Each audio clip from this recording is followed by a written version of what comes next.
Olá, o meu nome é Sérgio Lopes, eu sou médico psiquiatra e um dos autores da obra, do livro que nós estamos apresentando a vocês, O Cérebro Triuno a Serviço do Espírito, juntamente com a doutora Irvênia Prada e o doutor Décio Iandoli Júnior.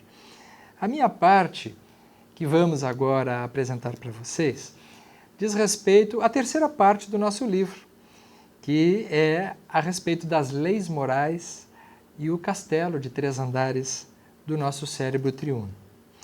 Neste momento, eu vou apresentar a vocês, do nosso trabalho, a ideia de 2 blocos de apresentação. O primeiro bloco de apresentação está constituído com 7 destaques. Vou tratar, nesse momento, então, de um primeiro destaque apresentando a ideia do livro das leis morais e os 3 andares do cérebro. Logo a seguir, eu vou apresentar a vocês o cérebro inicial, que é o primeiro nível, e a sua relação já com a primeira lei moral que nós vamos estudar, que é a lei de conservação. O terceiro destaque, nós vamos estudar a lei de destruição.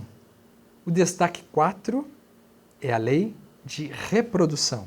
O destaque 5 é o cérebro intermediário, aonde nós vamos passar para o segundo andar da casa mental. O destaque 6, dentro do cérebro intermediário, a lei de liberdade. E o destaque 7º, nesse primeiro bloco, terminaremos examinando o cérebro intermediário dentro da lei de sociedade. Então vamos lá, começando o nosso estudo dentro do primeiro destaque, na apresentação das leis morais e os 3 andares do cérebro. Esse trabalho, da minha parte, ele teve origem na ideia de nós relacionarmos aquilo que Allan Kardec, dentro da sua lei natural, no que ele estudou no Livro dos Espíritos, na terceira parte do Livro dos Espíritos, o que ele chamou das leis morais. Então, Kardec, ele irá nos apresentar uma ideia dentro do seu estudo onde as leis morais fazem parte da lei natural. As leis morais, para quem já conhece, são em número de 10, com mais uma lei complementar que é da perfeição moral. Nós fizemos um trabalho onde procuramos encontrar um nexo entre essas leis, essas várias leis morais, e quais os níveis do cérebro ou os níveis da casa mental, conforme André Luiz e Calderaro no livro No Mundo Maior, quais dessas leis têm mais intimidade com esses níveis da casa mental. É assim, então, que nós encontraremos lei de reprodução, lei de conservação, lei de destruição, sociedade, progresso, igualdade, trabalho, liberdade, adoração, justiça, amor e caridade e perfeição moral. Nesse primeiro momento, nós vamos perceber que as leis, as 3 primeiras que nós estamos abordando, lei de reprodução, conservação e destruição, elas estão relacionadas mais intimamente com as instâncias mais iniciais do cérebro, o primeiro andar da casa mental. Já no cérebro intermediário, conforme Calderaro, nós encontraremos os esforços do presente, ou o segundo andar da casa mental, onde então perceberemos níveis melhor relacionados com as manifestações plenas de leis, por exemplo, como de sociedade, de liberdade, de igualdade, trabalho e progresso. Já nas áreas do cérebro superior, perceberemos as instâncias pré-frontais. A parte cinzenta mais nobre do cérebro em evolução, parece que também ela está, de certo modo, mais intimamente relacionada com 3 leis morais: a lei de adoração, justiça, amor e caridade e perfeição moral.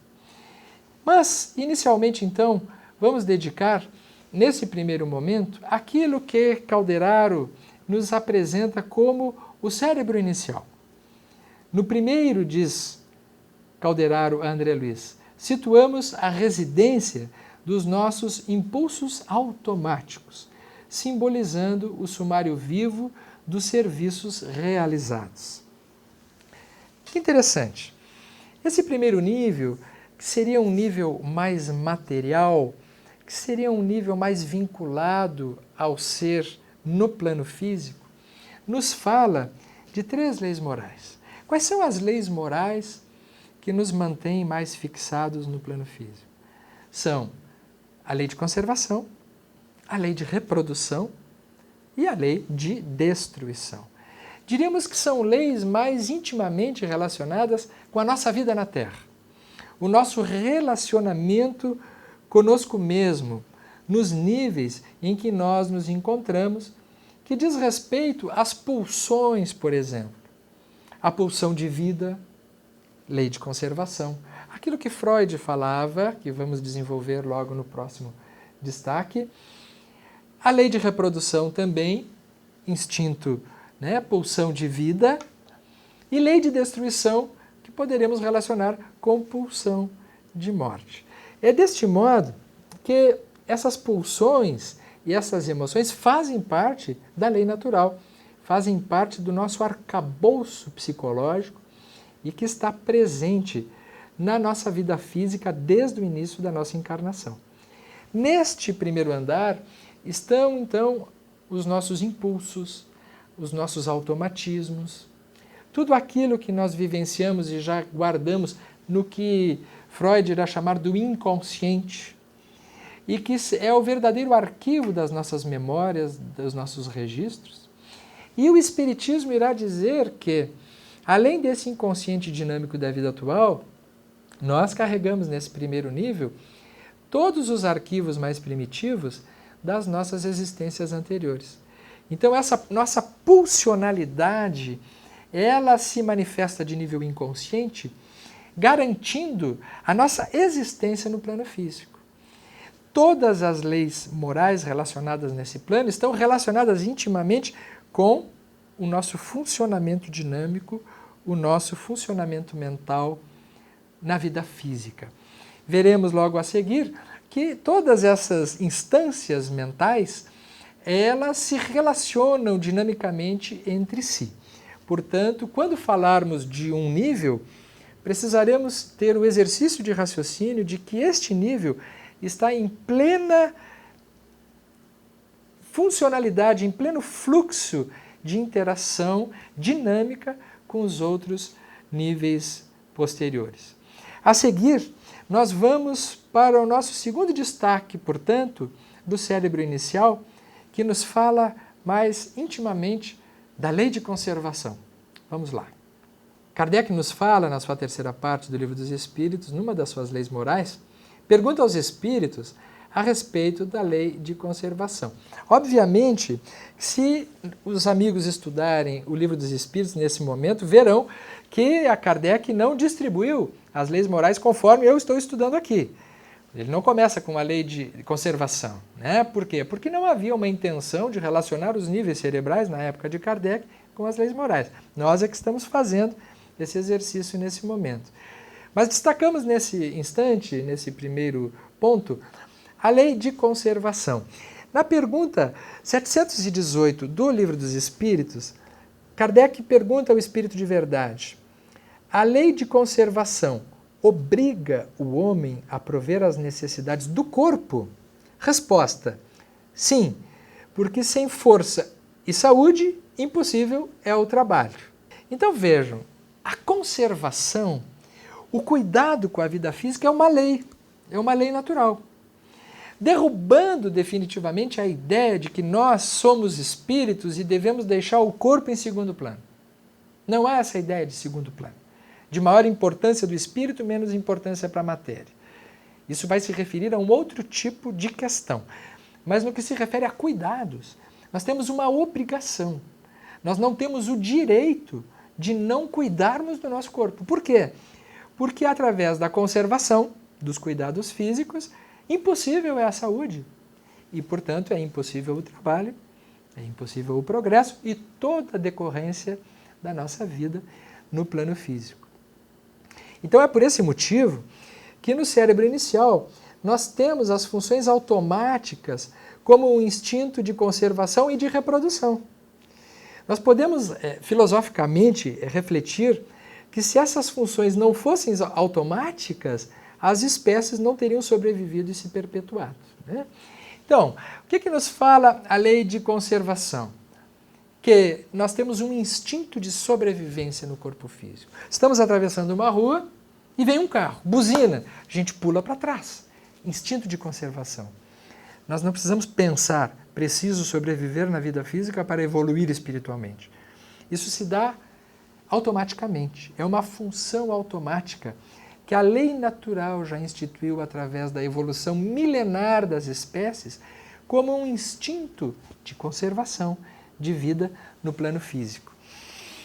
A pessoa está com 80, 90 anos de idade e pergunta para ela, quer passar para o plano espiritual? Quer voltar para a pátria espiritual? Ela vai dizer, não. Né? Companheiros que estão com 80 anos assim, eu nem acredito que eu estou com 80 anos. Por quê? Porque é um instinto de conservação. A nossa função mental nos diz que o nosso lugar que a gente quer ficar é aqui. Quando a pessoa começa a desejar muito a morte é porque ela está doente. Porque a saúde fala no sentido da conservação. É uma lei moral. Então, permanecer aqui é graças a esta atitude automática do nosso plano físico que estão relacionadas aos instintos. Temos que superar os nossos instintos, ouvimos às vezes isso das pessoas. Nós não superamos os instintos. Nós aprendemos a administrar os nossos instintos, isso sim, mas superar não. Por quê? Porque os instintos são necessários. Se nós estamos na vida física, a nossa pulsionalidade se manifesta no plano em que estamos através dos instintos. Aliás, é errado dizer que as faculdades instintivas elas diminuem à medida que nós evoluímos. Kardec fez essa pergunta para os espíritos na questão 75. É acertado dizer-se que as faculdades instintivas diminuem à medida que crescem as intelectuais? O que será que eles responderam? Não.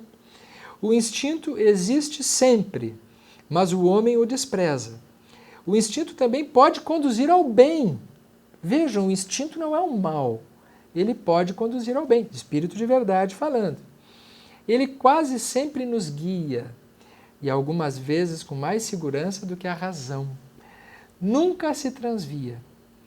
Então vejam, agiu por instinto. Sim, muitas vezes nós temos uma sabedoria de atitudes a partir das pulsões instintuais. O instinto me fez ver que tomar aquela posição não foi uma boa. Conheci aquela pessoa, eu olhei para ela instintivamente, eu percebi que ela... Que engraçado, tinha uma coisa errada. Logo adiante a gente vê uma notícia ruim sobre aquela pessoa. Instinto, pulsão instintiva, são as expressões mais físicas das leis morais.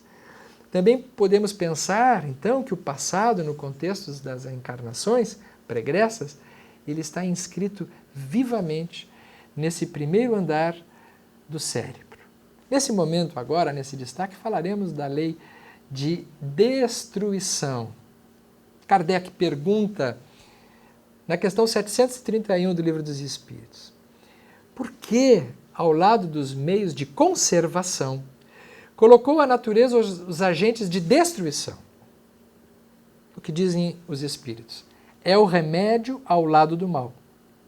Já dissemos, para manter o equilíbrio e servir de contrapeso. Nós temos um instinto de conservação? Sim, mas nós temos uma pulsão também relacionada à destruição. É o que a psicanálise chamou de pulsão de morte. Existe no nosso organismo nas nossas células uma natural evolução para o envelhecimento. Por quê? Porque a nossa casa definitiva não é o plano físico.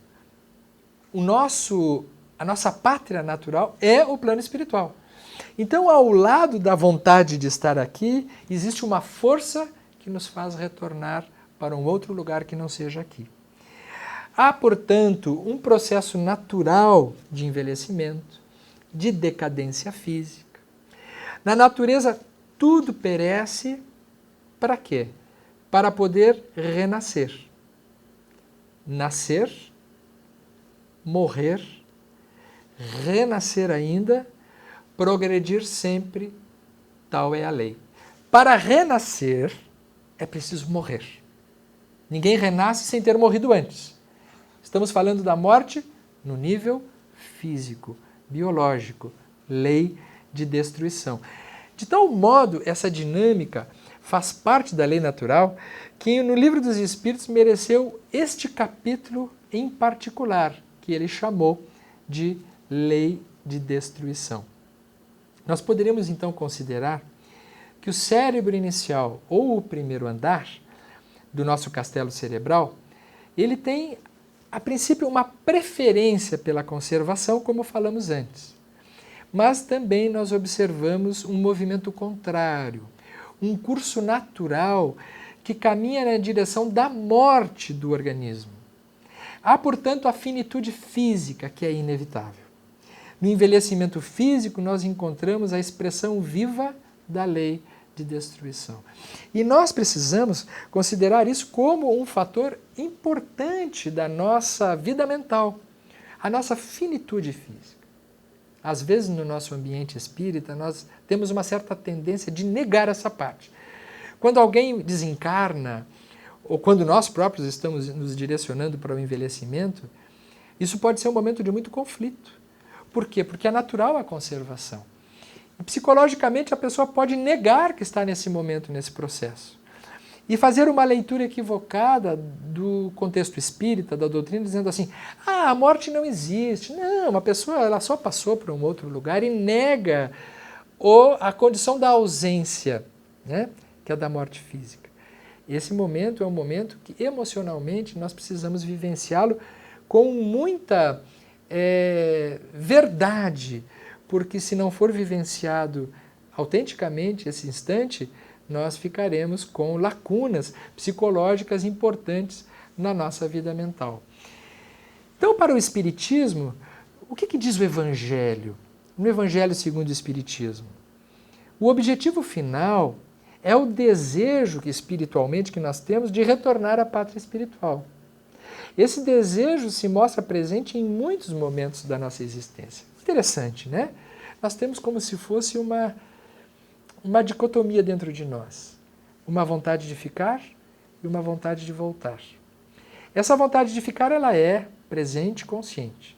A vontade de voltar, muitas vezes, é um estado subliminar. Quando nós entendemos esse momento, nós compreendemos aquela mensagem do Evangelho, segundo o Espiritismo, em Bem-aventurados os aflitos, sobre a melancolia. Quando o benfeitor espiritual nos diz, sabeis por que às vezes uma vaga tristeza se apodera dos vossos corações e vos leva a considerar amarga a vida? Atenção, é que vosso espírito, aspirando à felicidade e à liberdade, se esgota jungido ao corpo que lhe serve de prisão, em vãos esforços para sair dele. São inatas no espírito de todos os homens as aspirações por uma vida melhor. Ou seja, nós temos no profundo do nosso eu uma noção de que o nosso local definitivo não é aqui. Então, há uma tendência inata diante de determinados sofrimentos, principalmente na doença, ou no envelhecimento espontâneo do nosso corpo, de deixarmos a vida física. Os animais têm isso. Quando os animais envelhecem, quando os animais adoecem, eles vão ficando mais quietos, alguns até se retiram do ambiente de convivência como que se instintivamente já soubessem que o seu tempo de vida aqui chegou ao fim. Então é da sabedoria que a gente possa também respeitar a lei de destruição. Mas também diz o Evangelho: acreditai em mim. Resistir com energia a essas impressões que enfraquecem a vontade. Esperai pacientemente o anjo da libertação, que deve vos ajudar a romper os laços que mantêm vosso espírito cativo. Lembrai-vos de que tendes a cumprir, durante vossa prova na terra, uma missão. E não duvideis nunca, seja na dedicação à vossa família, seja no cumprimento dos diversos deveres que Deus vos confiou. Por quê? Porque esse momento da destruição, ele não pode ser provocado, ele não pode ser acelerado, ele precisa ser um momento natural do nosso processo evolutivo. Nesse momento agora, vamos para o quarto destaque da nossa apresentação, aonde nós estudaremos a última lei moral relacionada ao cérebro inicial, ao primeiro andar da casa mental, que é a lei de reprodução. Kardec pergunta, 686, Livro dos Espíritos: é lei da natureza a reprodução dos seres vivos? Evidentemente. Sem a reprodução, o mundo corporal pereceria. A reprodução tem a ver com a perpetuação da espécie.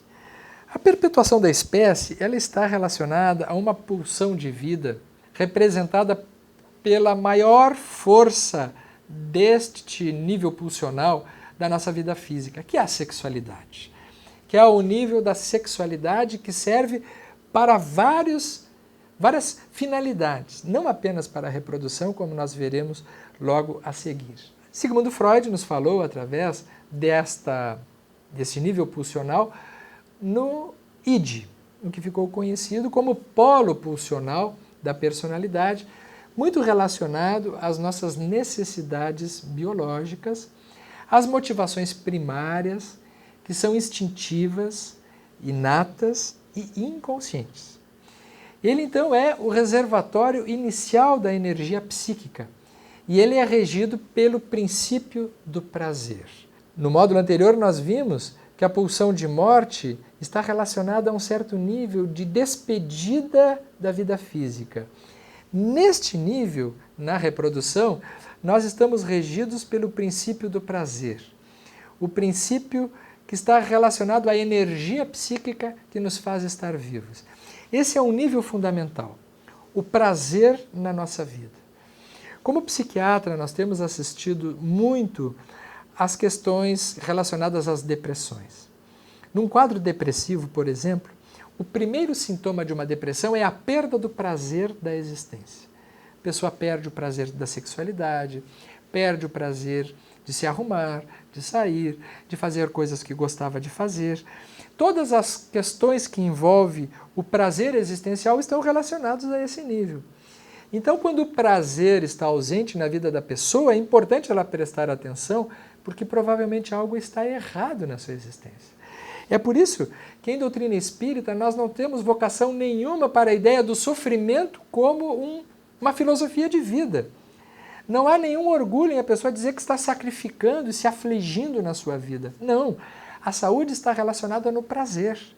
E prazer tem a ver com sexualidade.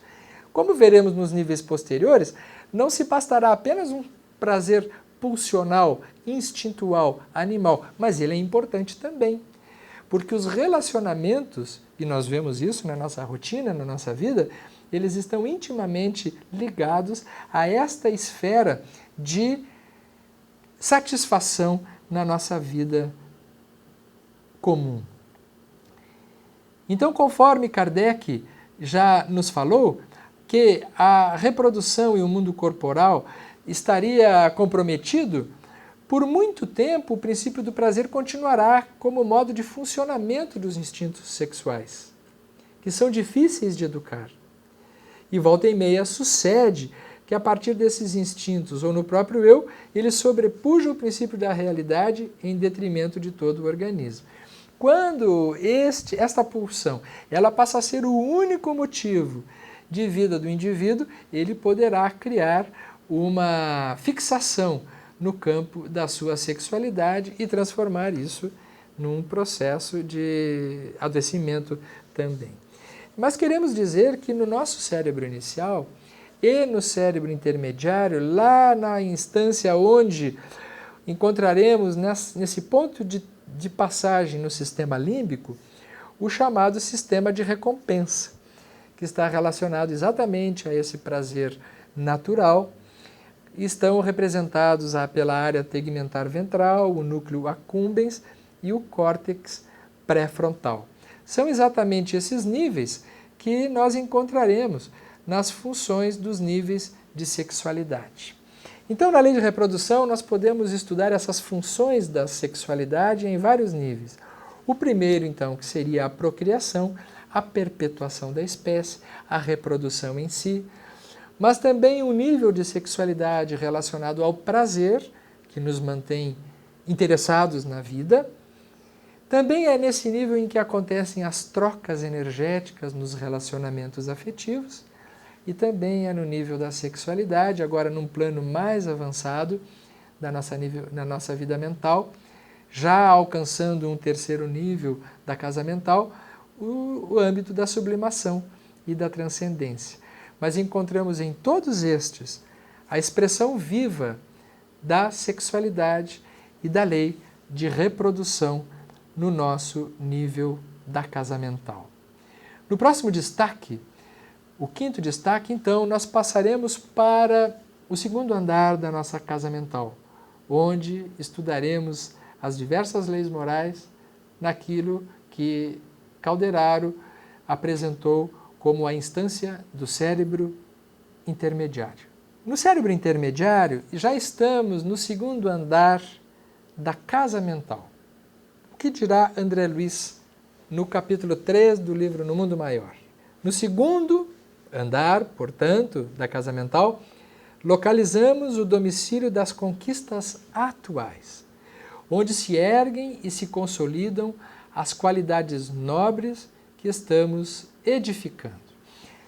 No anterior nós vimos, no primeiro nível, o domicílio das conquistas passadas. É o nosso passado que já foi construído e que nós herdamos, e ele está presente na nossa vida também.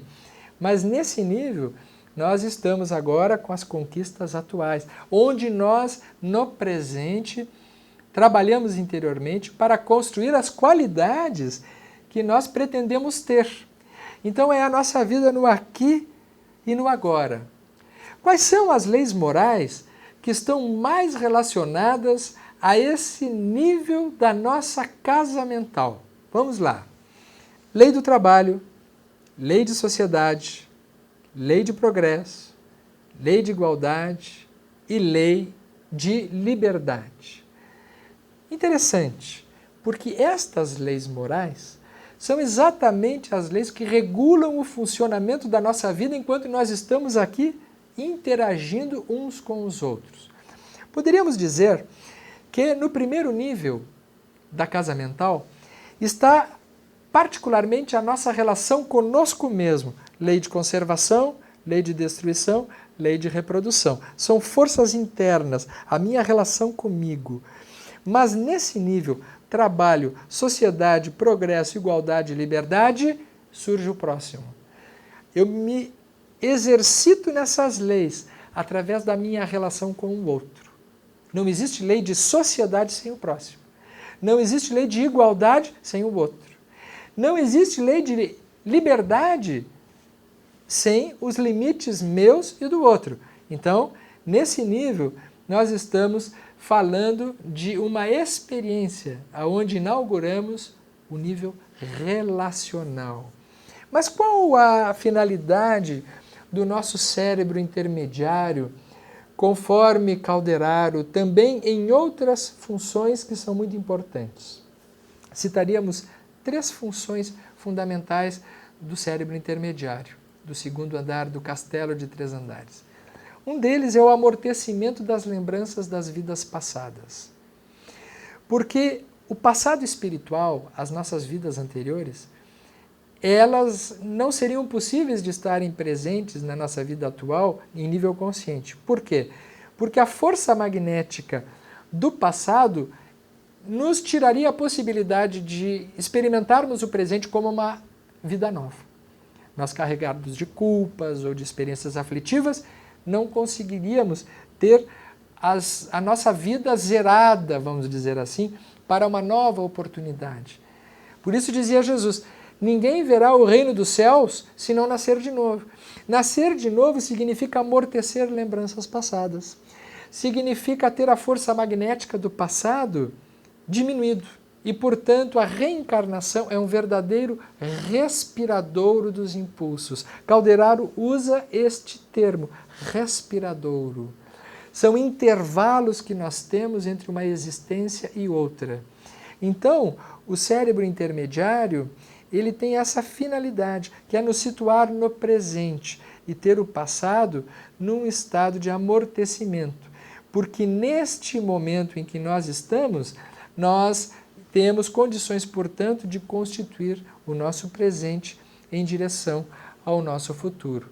E continua ele, o córtex motor e os lobos frontais, que ora examinamos, constituem apenas regulares pontos de contato entre a organização perispiritual e o aparelho físico, indispensáveis uma e outro ao trabalho de enriquecimento e de crescimento do ser eterno. Em linguagem mais simples, continua ele, são respiradouros dos impulsos. Olha que interessante. São respiradouros dos impulsos. Experiências e noções elevadas da personalidade que não se extingue no túmulo e que não suportariam a carga de uma dupla vida. Se nós não tivéssemos este amortecimento das experiências anteriores, nós teríamos uma carga de uma dupla vida. As lembranças do passado misturadas com as experiências do presente. Então, é da misericórdia divina que neste nível nós possamos exercitar as nossas experiências novas para construir o nosso futuro. É por isso que no próximo destaque nós começaremos a estudar a primeira lei relacionada ao segundo andar da casa mental. Falaremos sobre a lei de liberdade. Pergunta 843. Tem o homem o livre-arbítrio de seus atos? Pois que tem a liberdade de pensar, tem igualmente a de obrar. Sem o livre-arbítrio, o homem seria máquina. Portanto, a liberdade do pensamento é na espécie humana, é enquanto seres humanos que nós temos o pensamento mais livre. Essa possibilidade do nosso livre-arbítrio. Nasce, portanto, a nossa liberdade de pensamento. Nós conseguimos fazer escolhas, conseguimos discernir o certo do errado, podemos obrar agora escolhendo, já não sendo mais automáticos movimentos das nossas pulsões instintuais. Então, nesse nível intermediário da nossa casa mental, é que se estabelecem as escolhas e aquilo que nós fazemos que irá determinar o nosso futuro. Mas existem fatores limitantes da autonomia da nossa consciência? Sem dúvida. É por isso que nós temos aquele jargão que dizemos que a nossa liberdade termina onde começa a liberdade do próximo. E aí nasce um exercício fantástico da nossa cidadania espiritual, que é de sabermos conviver em ambientes mentais simultâneos, aonde a existência do meu semelhante precisa estar suposta na minha mente para que eu tenha esse espaço aéreo mental configurado com o direito do espaço aéreo mental do próximo.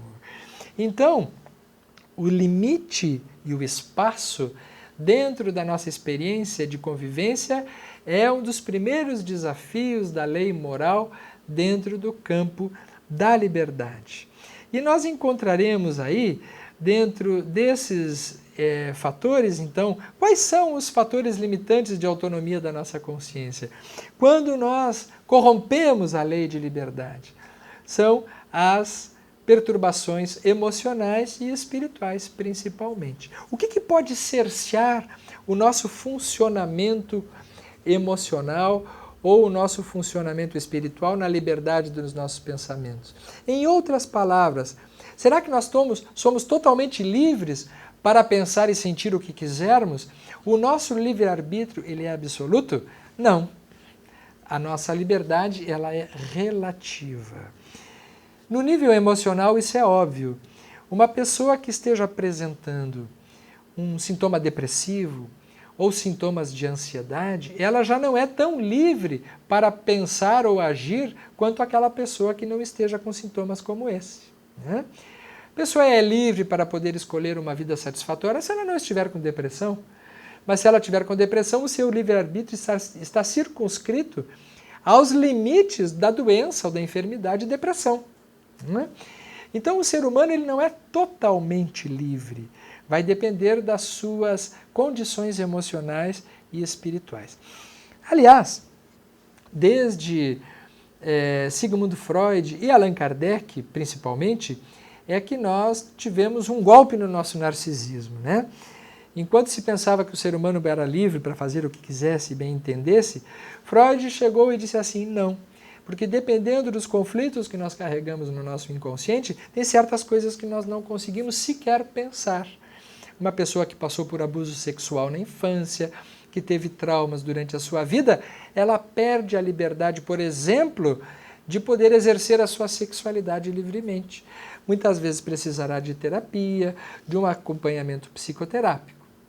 Allan Kardec, quando estuda a questão no Livro dos Espíritos, a respeito da lei de liberdade, na pergunta 459, quando ele pergunta, influem os espíritos em nossos pensamentos e em nossos atos? E o que respondem os espíritos? Muito mais do que imaginais. Influem a tal ponto que ordinários são eles que vos dirigem. Então nós não temos uma liberdade absoluta, porque dependendo das sintonias que nós estabelecermos, a nossa liberdade fica circunscrita à ação de outros pensamentos. É nesse momento que o livre-arbítrio ele coexiste com aquilo que nós conseguimos construir dentro de nós. É assim, então, que não temos liberdade sem relacionamentos. É por isso que no próximo destaque e último destaque desse primeiro bloco, nós vamos estudar a lei de sociedade. Pergunta 766 do Livro dos Espíritos. A vida social está em a natureza? Certamente. Deus fez o homem para viver em sociedade. Não lhe deu inutilmente a palavra e todas as outras faculdades necessárias à vida de relação. Não nascemos para vivermos isolados. As doenças mentais, todas elas, apresentam perturbações na nossa capacidade de relacionamento. O esquizofrênico, ele se isola desconfiado dos outros. O depressivo, ele se isola porque ele não se sente merecedor de estar com os outros. A pessoa que tem síndrome do pânico, ela se isola porque ela tem medo de estar com os outros. E assim por diante. Sem estabelecermos juízo de valor em cada uma dessas situações, mas temos que perceber que a perturbação na nossa capacidade relacional está indicando algum tipo de enfermidade no nosso campo mental. Se a pessoa não está conseguindo se relacionar mais com os outros num nível satisfatório, é bom de dar uma olhadinha para si mesmo e ver assim, há quanto tempo faz que eu não convivo mais com os meus amigos, que eu não gosto mais de sair, que eu não gosto de estar com gente, que eu não tenho prazer nas coisas que eu faço. E é interessante ouvir a opinião dos outros que estão provavelmente dizendo para ela, cara, tu já não está conseguindo mais ser aquela pessoa agradável na convivência com os outros. Porque quando nós adoecemos sob o ponto de vista psíquico, dificilmente nós nos damos conta. Frequentemente quem se dá conta é quem está conosco. Por isso, lei de sociedade. Lei de sociedade porque esta percepção de nós mesmos só se dá no relacionamento que nós temos uns com os outros. No livro Pensamento e Vida, do Espírito Emmanuel, no capítulo 1, O Espelho da Vida, Emmanuel dirá o seguinte, que o reflexo esboça a emotividade. A emotividade plasma a ideia. E a ideia determina a atitude e a palavra que comanda as ações. E o pensamento, portanto, a ideia que já está plasmada nesse campo emocional, que já nasce lá dos reflexos e que por evolução chega no nível do pensamento do ser humano, ele vai se ampliar aonde? Na relação com os outros. A vida emocional é a que dá o tom dos pensamentos. E nós temos um domínio relativo da nossa vida emocional. Nós construímos novos pensamentos dentro da nossa relatividade da nossa vida emocional. Mas as nossas potencialidades, as nossas capacidades, elas vão se estabelecer, se expandir no relacionamento social. Hoje, esse assunto ele é particularmente muito importante, porque estamos vivendo uma época de muita virtualidade. A comunicação virtual é um tipo de relacionamento e é uma possibilidade de relacionamento expandido dos níveis anteriores. Por exemplo, eu posso continuar me relacionando com um filho ou com um amigo que mora num outro país através do meu WhatsApp, através dos recursos de comunicação, Skype, FaceTime, enfim, todos esses canais são canais de comunicação. Hoje nós viajamos e podemos ter uma redução da sensação de distância, porque nós nos mantemos comunicando uns com os outros. Isso é um avanço relacional. Agora, nada substituirá a qualidade de uma relação onde tem carne e osso, aonde tem calor de corpo, aonde tem contato de beijo, aonde tem olho no olho. Por quê? Porque lei de sociedade nos fala principalmente da experiência de sociedade na relação física. É por esse motivo que pessoas que tentam substituir as relações reais por relações virtuais se esvaziam. É como se estivessem vivendo sem existir. É como se estivessem interagindo no vazio. É uma sensação de não preenchimento. Por quê? Porque tem uma hora que nós precisamos desligar os aparelhos para viver a lei de sociedade com aqueles que estão realmente conosco. Não sendo deste modo, nós inauguramos um capítulo que na idade em que estamos vivendo da nossa sociedade fala-nos do grande vazio existencial que nenhum aparelho será capaz de nos suprir, senão apenas o nosso contato efetivo e afetivo na nossa vida de relação.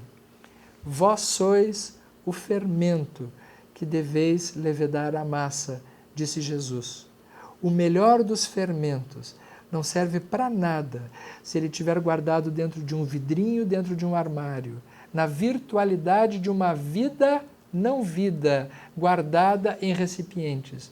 O fermento que é útil é aquele que está no meio da massa, levedando a qualidade das nossas vidas nas relações afetivas. Desse modo, nós teremos condições de progredir. É por isso que, no próximo bloco, inaugurando o 8º destaque, nós estudaremos a lei de progresso.